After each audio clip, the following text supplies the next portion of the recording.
High five.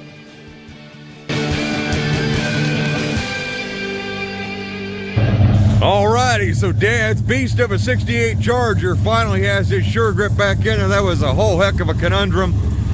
This is the Monday before No Name Nationals, well, Monday night. And, well, Dad wants to make sure all this stuff is going to work okay for him when he goes cruising, driving, racing, doing whatever he is going to do. So let's see if that 8 3/4 inch Suregrip will take the brunt of this 426 Hemi.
That's Scott's Speed Shop. That's my dad.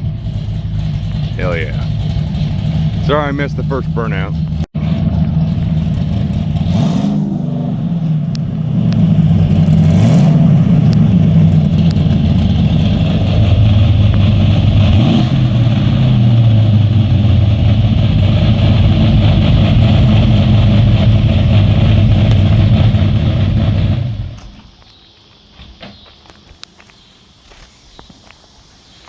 Well, I unfortunately missed your first burnout. No way. But I got all the rest.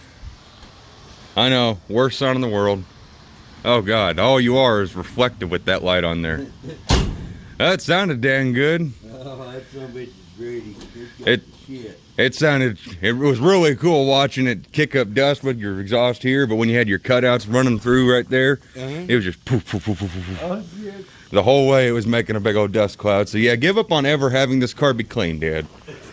Especially when we're gonna have, you know, gravel and everything, so.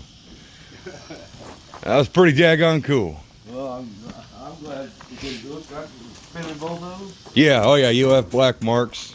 Yeah, it was doing pretty daggone good, I'd say. So all that work, let's see. The viewers never got to see it because we didn't film it, but the 8 3/4 that was in your car, let's see, we took out the Suregrip in here to sell to a guy we met randomly on the internet, more or less, via friend of a friend. Sold your 323 Suregrip to him and an A-body 8 3/4 I had so he could finish his dream car, named Elvis. He's super cool, because none of our other buddies anywhere, or we couldn't even find him a Suregrip. So, rob it out of the Charger here, and then we put a peg legger in her, and we found some, but nobody wanted to sell it.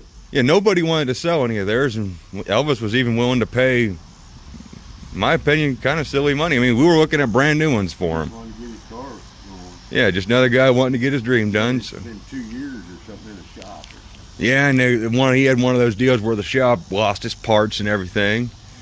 Well, and so long story short, Elvis got his rear end in a Suregrip, and Dad was driving around with a 276 peg legger, and he was actually kind of liking that.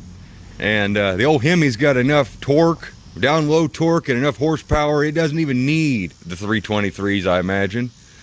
But good Lord bless us at Mopars in the Park. Some viewers had a 323 Suregrip on a 489 case, and they hooked us up with it. What was the issue you ended up having? Because we were trying to get the axles in yesterday, but they were kind of getting hung up. On that Suregrip, the splines where the axle goes in, it's 2 sets of splines. I think one set is the clutch, the Suregrip part, and the other set is the third member. And on this side, they were not lined up. Oh. And whenever they set the clutch tight, it wasn't ever going to give. I had to put it in my vise with the axle. I put the other axle in, passenger side fit good. Put it in my vise. Put my other axle in where, as far as I could get it, but it lacked about a ½ inch of going all the way. And I put my bar on there and I slipped that clutch like you was going around a corner or something. Yeah. It would slip a little bit. I slipped that clutch and kept trying it, slipping it, trying it, and finally, like lining up a clutch. She went on in that extra ½ inch. I think I know what part you're talking about, the clutch discs and everything. Well, yeah, it's got 2 sets of splines. They're both about the same thickness. Huh. And they have to be perfectly lined up. Probably want to have an axle in there before you tighten that clutch pack up. Yeah. And that's probably what didn't happen. Well, that's kind of weird we had the issue, but I'm glad it's in there and she's working good. Had to take it all back out. And that my drive shaft's a little long, so that U-joint's a son of a gun. Got it all back out. Took it and looked at it. Yeah, them splines are like half off. So I got that fixed, put it all back together, and now she's ready to go again. Well, heck yeah, it did. Was she burning? I mean, was she taking 2 big... Oh, yeah. Well, I mean, it wasn't like you were leaving John Force levels of cloud there. She was more or less, she was laying rubber and getting going. Just big street tires. It blows them off. I mean, low gear, you saw how fast I had to shift. Yeah. I didn't want to blow it up. No, well, you weren't doing standing burnout neither. No, I was rolling. I want everybody to notice that. I was rolling, no foot on the brake, and just gouging. Well, it's a freaking 426 Hemi. Oh, of course, for all the guys out there who say 440's got all the, power down low and a 440's got no torque and no street nuts.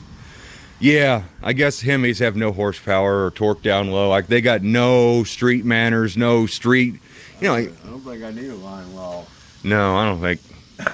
Well, I'm just saying, I've heard so many guys dog on Hemis like, they're so slow off the line and they ain't got enough torque to move. I don't know why that would be slow. Yeah, I think we just saw what a Hemi can do, because that's just a true 426 Hemi. That's not bored. Well, it's 20 or 30 over, but it's not stroked. It's not crazy stuff. It's basically a standard intake.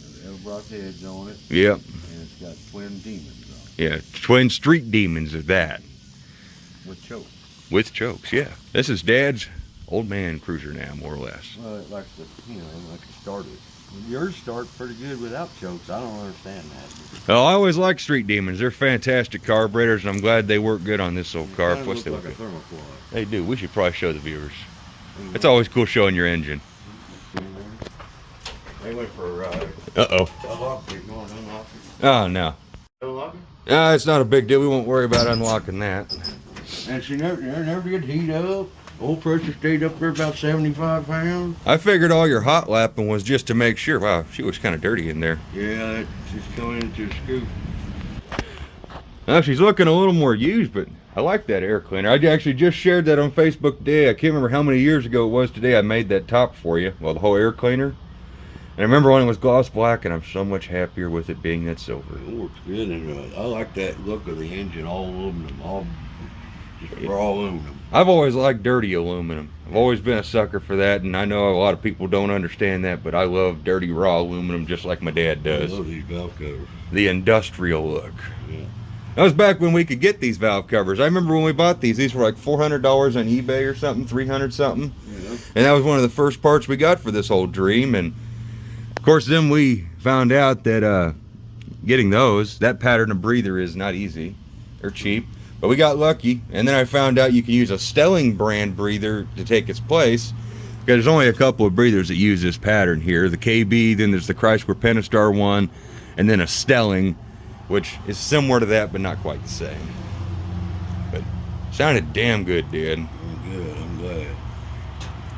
I'm happy to see this thing running Pretty good. late on it last night. Well, I did pretty good today, just since how I started all over. Basically started all over what I did yesterday. Yeah. Well, I guess we're just going to have to call it right here. If anybody wants to see any more, they'll have to see it later, because the lights are out here at Scott's Speed Shop. Oh, God. Back on to other projects we're working on.